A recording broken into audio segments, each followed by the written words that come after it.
The Center for Civic Literacy at IUPUI is concerned with what we think is a more important deficit than the fiscal deficit, and that's the civic deficit.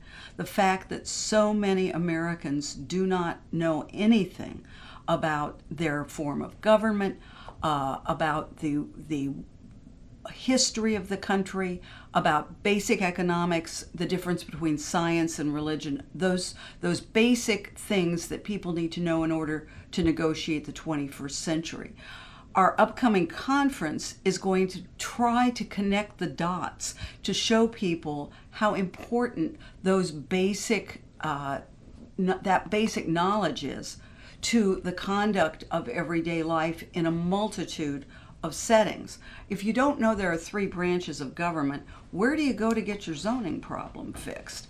Those kinds of things. We have seen just recently the consequences of people who don't know how their government works.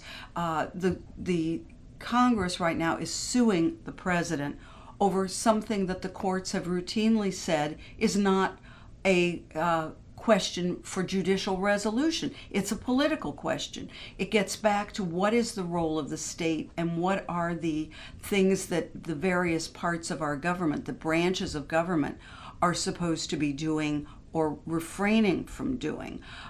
Here in Indiana, for example, we've had a very robust debate about civil marriage and whether the government has the authority to impose essentially religious beliefs in the decision to accept or acknowledge the marriages of some people versus others. So what we're trying to do with the conference is twofold. We want to connect the dots and show why understanding the system that we have is important, and we want to also help educators understand what kinds of approaches in the classroom have been really found to be effective. And so I would particularly urge educators who are able to do so to come to the Sunday portion of our conference, which will deal with